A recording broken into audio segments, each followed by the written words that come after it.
Hello biker, hello everyone, আসসালামু আলাইকুম। আজকে আমরা কথা বলবো 2 লক্ষ টাকায় বা একটু উপরে নিচে করলে আসলে কি বাইক পাওয়া যায়, এবং কথা বলবো হচ্ছে দালালবিহীন যে বাইকগুলি রয়েছে, অর্থাৎ যে বাইকগুলিতে শুধুমাত্র তেলের মাধ্যমেই চালানো যায়, কোনো রকম দালালের কথা ছাড়া, লাল ভাই নীল ভাই ছাড়া, সেই বাইকগুলোকে আমরা আজকে সিলেক্ট করব।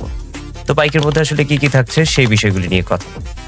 কি বিষয় নিয়ে আসলে বাইকগুলোকে সিলেক্ট করা হচ্ছে, তার মধ্যে প্রথম নম্বরে যেটা রাখছি সেটা হচ্ছে বাইকের রিসেল ভ্যালু, দ্বিতীয়তে যেটা রাখছি সেটা হচ্ছে মাইলেজ, থার্ড যেটা রাখছি সেটা হচ্ছে বাইকের কমফোর্ট, এবং ফোর্থ যেটা রাখছি সেটা হচ্ছে যে বাইকটা কন্ট্রোলিং সিস্টেমটা কেমন। কারণ একটা বাইক পারচেস করলে কম দামি হোক বা বেশি দামি হোক, জীবনটা হচ্ছে সবার আগে।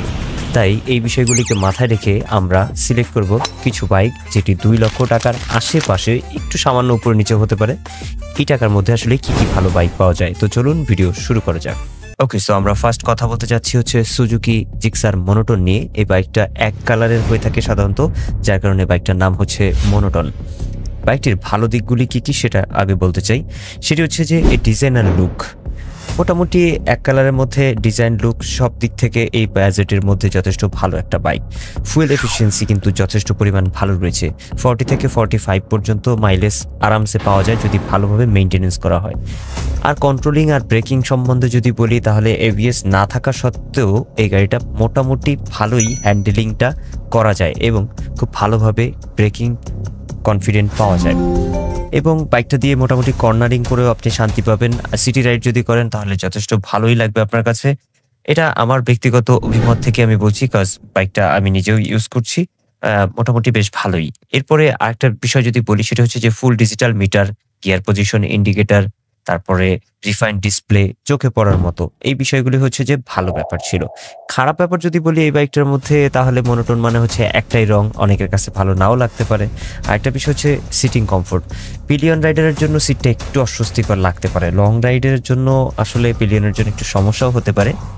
সার্ভিস আর স্পেয়ার পার্টসের ক্ষেত্রে যদি বলি, কিছু এলাকায় সুজুকির সার্ভিস সেন্টার বা পার্টস খুবই কম পাওয়া যায়, সেক্ষেত্রে একটু ঝামেলা হতে পারে। তবে এখন সুজুকি যথেষ্ট ভালো সার্ভিস দেওয়ার চেষ্টা করে যাচ্ছে, সেক্ষেত্রে আসলে এই ধরনের প্রবলেম হবে না। হেডলাইট পারফরমেন্স একটু বাজে হবে, যদি আপনি লাইটটারে চেঞ্জ করে নেন আফটার মার্কেট, তাহলে রাতের বেলায় আপনার আলো নিয়ে তেমন একটা ঝামেলা হবে না। এরপরে এই খারাপ আরও কিছু বিশেষ দিক রয়েছে, তার মধ্যে সবচেয়ে উল্লেখযোগ্য দিক হচ্ছে কি জানেন, এটাতে ট্যাঙ্কের মধ্যে মানে ফুয়েল যে ট্যাঙ্ক, সেটার মধ্যে কিছুদিন পরে জং চলে আসে। তবে এটার জন্য একটা সুসংবাদ রয়েছে, সুজুকির সাথে কথা বলেছিলাম, তারা বলেছে এটার একটা সলিউশন দিয়েছে এবং এটা এই ধরনের কোনো ইস্যু হলে তারা চেঞ্জ করে দিবে।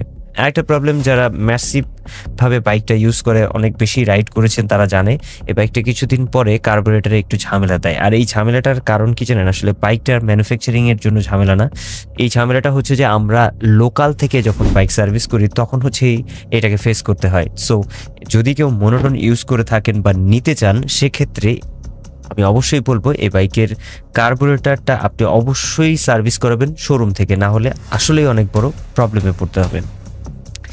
এছাড়া আরেকটা খারাপ দিক আছে, সেটা হচ্ছে যে বাইকের কালার। এই সুজুকির যে বাইকগুলো রয়েছে, সে তার প্রায় প্রত্যেকটি বাইকই কালার একটু লং লাস্টিং কম করে, অর্থাৎ জং চলে আসে খুব তাড়াতাড়ি, যার কারণে লবণাক্ত এরিয়া বা লবণাক্ত পানি থেকে গাড়িটা যদি ওয়াশ করেন, তাহলে অবশ্যই সাথে সাথে WD-40 ইউজ করবেন। এছাড়া আদারওয়াইজ কোনো প্রবলেম নেই। আর যদি ওয়েল মেনটেন করতে পারেন, তাহলে আমি মনে করি এই 2 লক্ষ টাকায় এই বাইকটা আপনার জন্য একটা পারফেক্ট বাইক হতে পারে। ভালো দিক সংক্ষেপে বলেছি, খারাপ দিকগুলো বেশি বলছি, তার কারণ হচ্ছে বাজেট করে যদি 2 লক্ষ টাকা একটা বাইক নেন, তাহলে আগে খারাপ দিকগুলো জানা প্রয়োজন। ভালো দিকগুলো তো অবশ্যই রয়েছেই, তো ভালো দিকগুলো জানার আগে খারাপ দিকগুলো জানলে বাইকটা সিলেক্ট করতে সুবিধা হবে। জিক্সার মনোটন প্রাইস হচ্ছে 2,06,000 টাকা, মাইলেজ পাচ্ছেন 40 থেকে 45, তার মানে বাইকটিকে সিলেক্টে রাখা যাচ্ছে। চলুন পরবর্তী বাইকে চলে যাওয়া যাক। হিরো এক্সট্রিম 125 আর বাইকটার বর্তমান মূল্য হচ্ছে মাত্র 1,73,000 বা 74,000 আশেপাশে, বাট বাইকের মাইলেজ হচ্ছে 60+। ভাই, এই বাইকটা মাইলেজের জন্য একদম সেরা একটা বাইক। নট অনলি মাইলেজ, এছাড়াও আরও অনেক ভালো দিক রয়েছে। তবে আমরা যেহেতু বাইকের ভালো এবং খারাপ দিক নিয়ে কথা বলতেছি, সেহেতু এই বাইকের ভালো এবং খারাপ দিক দুটো নিয়েই কথা বলবো। তো চলুন প্রথমে আগে আমরা ভালো দিকগুলি কি সেটা জেনে নেই। হিরো এক্সট্রিম 125 আর দেখতে অনেকটা স্পোর্টস বাইকের মতো, সামনে অ্যাগ্রেসিভ হেডলাইট, LED DRL এবং স্টাইলিশ ট্যাঙ্ক, সবকিছু মিলে বাইকটা অনেক অ্যাট্রাকটিভ। এরপরে এবিএস সিকিউরিটি। 125cc বাইকে একটা এবিএস ইমপ্ল্যান্ট করা হয়েছে, এটা বিশাল বড় একটা প্লাস পয়েন্ট এবং ব্রেকিং এর সময় বাইকটির নিয়ন্ত্রণ খুবই ভালোভাবে থাকে। মাইলেজের কথা প্রথমেই বলেছি 60+। 125cc হওয়া একটা বাইকের মাইলেজ যদিও বেশি হবে, তারপরও এটা অনেক বেশি, তারা 60+ দাবি করছে। আপনারা যদি কেউ রাইড করে থাকেন তাহলে মাইলেজ কত পেয়েছেন আমাকে জানাতে ভুলবেন না। ডিজিটাল মিটার ও টেক মিটারের কথা যদি বলি তাহলে ফুল ডিজিটাল ইনস্ট্রুমেন্টাল ক্লাস্টার, অর্থাৎ speed, mileage, time, gear position সবকিছুই দেখা যায় মিটারটিতে। বিল্ড কোয়ালিটি আর সাসপেনশন নিয়ে যদি কথা বলি তাহলে বাইকের সাসপেনশন অনেকটাই সফট আর হ্যান্ডেলিং কিন্তু মজবুত ছিল। বাজেট বাইকের মধ্যে বিল্ড কোয়ালিটি যথেষ্ট ভালোই বলতে হবে। খারাপ দিক যদি বলি অল্প কথায় ইঞ্জিনের পারফরমেন্স নিয়ে একটু কথা বলা যায়।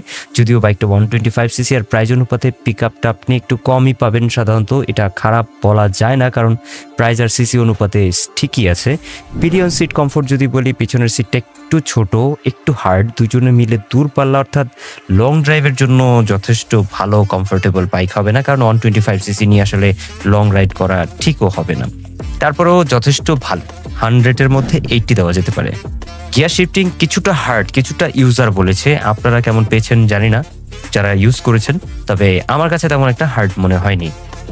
প্লাস্টিক কোয়ালিটিতে একটু প্রবলেম ছিল, কারণ সাইড প্যানেলের প্লাস্টিকটা তেমন প্রিমিয়াম ফিনিশিং ছিল না, আর একটু প্লাস্টিক কোয়ালিটি বেটার করলে বাইকটা একদম সোনায় সোহাগা। তারপরও 1,73,000 বা 74,000 টাকায় এই বাইকটি হতে পারে best of the best bike মাইলেজের ক্ষেত্রে এবং লুকসের দিক থেকে, কন্ট্রোলিং এর দিক থেকে এবং রিসেল ভ্যালুর দিক থেকে বিবেচনা করলেও বাইকটি যথেষ্ট সিলেক্টিভ একটা বাইক।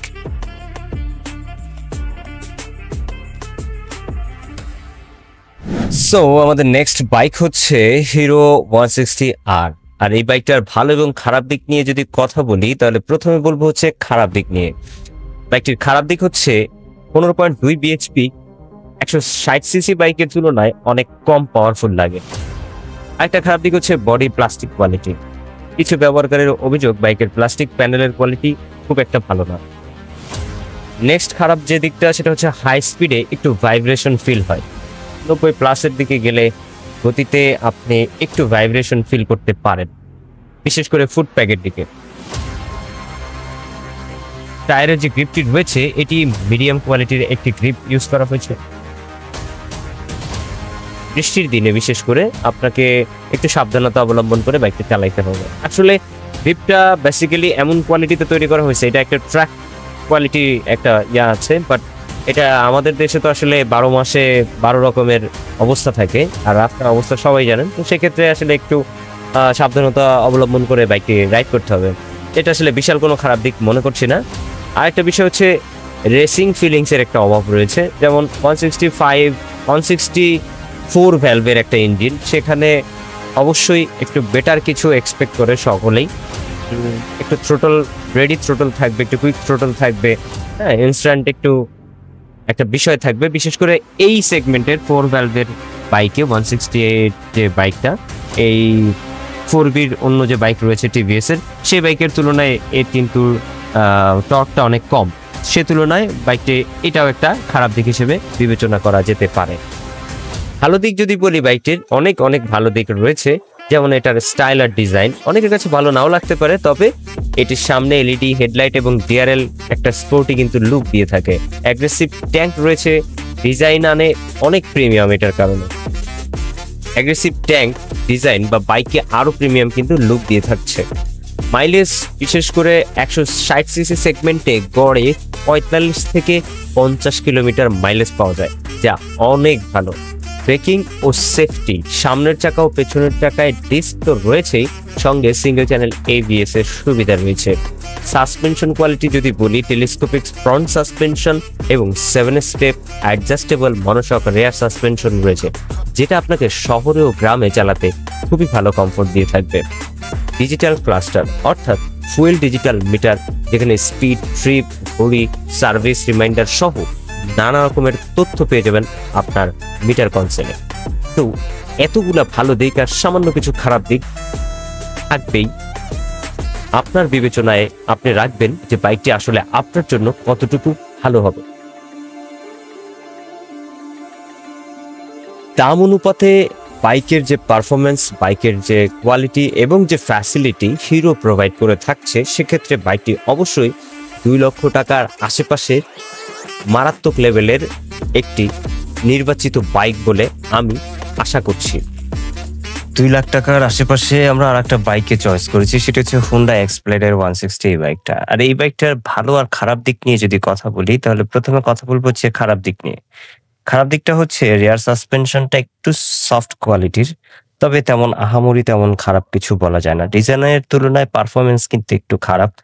সেখানেও কিছু বিষয় রয়েছে, মাইলেজকে মাথায় রেখে হোন্ডা সাধারণত বাইক ক্রিয়েট করে। তো সেক্ষেত্রে রেডিটা ইনস্ট্যান্টটা আপনি একটু এক্সপ্লেডে কমই পাবেন।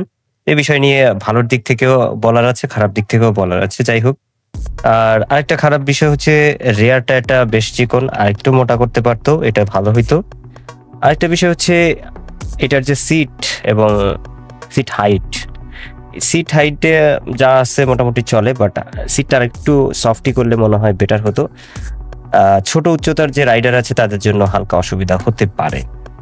আর বডি প্লাস্টিক কিছুটা হালকা, কালার ফিনিশিং এর কারণে অতটা যদিও বোঝা যায় না, তবে কিছুটা আরো বেটার করা যেত। এবার আসি ভালো দিকগুলো নিয়ে। Honda Xplaid 160 ভালো দিক অনেক, তার মধ্যে আধুনিক স্পোর্টসি যে ডিজাইন রয়েছে, যেমন robotic LED headlight, sharp tank, cowl এবং আকর্ষণীয় সাইলেন্সার, এই বিষয়গুলো কিন্তু নজরে পড়ার মতো। স্মুথ ইঞ্জিন পারফরমেন্স হোন্ডাতে অলওয়েজ দিয়ে আসছে, এটাও অবভিয়াসলি ভালো একটা দিক। এবং এর ইঞ্জিন পারফরমেন্স নিয়ে যেহেতু কথা বলেছি, 162.71 সিসি হচ্ছে যে ইঞ্জিন, যেটা আপনার 13.67 বিএইচপি এবং 14.7 নিউটন মিটার টর্ক উৎপাদন করে। মাইলেজের ক্ষেত্রে যথেষ্ট ভালো মাইলেজ পাবেন, সিটি রাইডে 45 থেকে 50 এবং হাইওয়েতে গেলে 50+। অ্যাকচুয়ালি এটা কোম্পানি ডিক্লেয়ার করেছে যে রাইডারদের এক একজনের এক এক রকমের মতো ভিন্নতা রয়েছে মাইলেজের ক্ষেত্রে।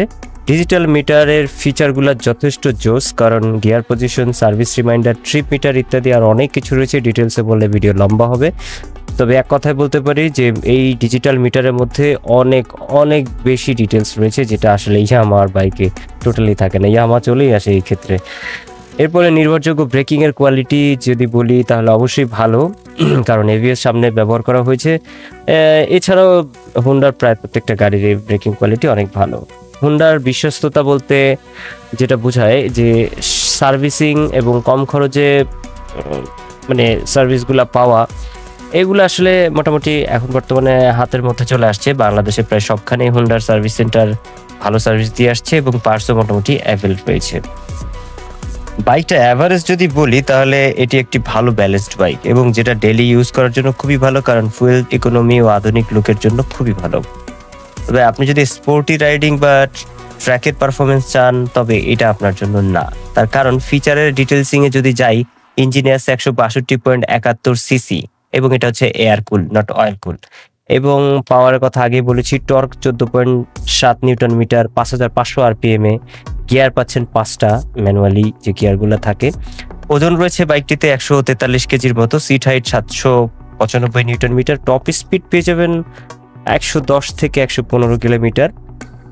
মাইলেজ বলেছি, তারপরেও মাইলেজের বিভিন্ন রকমের মতামত রয়েছে। যদি আপনারা কেউ Honda Xplaid 160 বাইকটি রাইড করেন নতুন ভার্সনের, তাহলে আমাকে অবশ্যই কমেন্ট বক্সে জানাবেন আসলে মাইলেজটা আপনারা কেমন পেয়েছেন। আরেকটা লাস্ট বাইকের কথা বলতে চাই, সেটা হচ্ছে CF Motor 125 এর NK। CF Motor প্রচুর পরিমাণ বাইক আসছে, তা তো আমরা সবাই জানি। 300 সিসি, 250 বিভিন্ন সিরিজের বিভিন্ন বাইক রয়েছে। তার মধ্যে বেস্ট একটা বাইক রয়েছে যেটার জন্য আমরা প্রায় যারাই জানে তারা সকলেই ওয়েট করছে, সেটি হচ্ছে CF Motor 125 NK, and then ওইটার জন্য আমি অপেক্ষা করছি।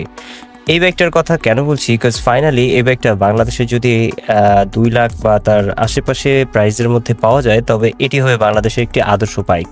রিজন হচ্ছে এই বাইকটা একটি ইউরোপিয়ান খুবই পপুলার একটি বাইক। তাছাড়াও এই বাইকটা তো পপুলার হওয়ার যে রিজন, সেটি হচ্ছে এই বাইকে যেসব ফ্যাসিলিটি রয়েছে, যেসব ফিচার রয়েছে, সেগুলি আমাদের বর্তমান বাংলাদেশের প্রেক্ষাপটে 125 না 150, 60, 80 সিসির বাইকেও এই ধরনের ফিচারগুলি নেই।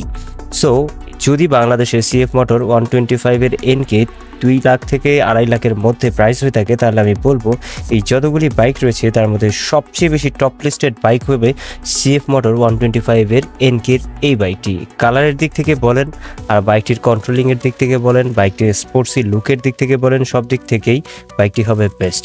125cc হওয়া সত্ত্বে বাইকটি যেটি হবে সেটি হচ্ছে ফুয়েল এফিসিয়েন্সি অবশ্যই থাকবে, তার মানে ডেলি বেসিক ইউজও করা যাবে এবং বাইকটা স্পোর্টস বা এই বাইকটাকে যারা স্টাইলিশ একটা বাইক পছন্দ করে তাদের প্রত্যেকের জন্যই পছন্দের একটি বাইক হবে এই CF মোটর 125 এর NK বাইকটি। তো আশা করছি ভিডিওটি আপনাদের কাছে ইনফরমেটিভ লেগেছে। যদি ইনফরমেটিভ লেগে থাকে তাহলে অবশ্যই কমেন্ট বক্সে জানাতে ভুলবেন না ভিডিওটি কেমন লাগলো। আর এই প্রত্যেকটা বাইকের মধ্যে কোনো বাইক সংক্রান্ত যদি কোনো তথ্যের প্রয়োজন পড়ে তাহলে অবশ্যই কমেন্ট বক্সে আমাকে জানাতে ভুলবেন না। তো সে পর্যন্ত সকলে ভালো থাকবেন, নতুন ভিডিও যতদিন না আসছে ভালো থাকবেন। আল্লাহ হাফেজ, আসসালামু আলাইকুম।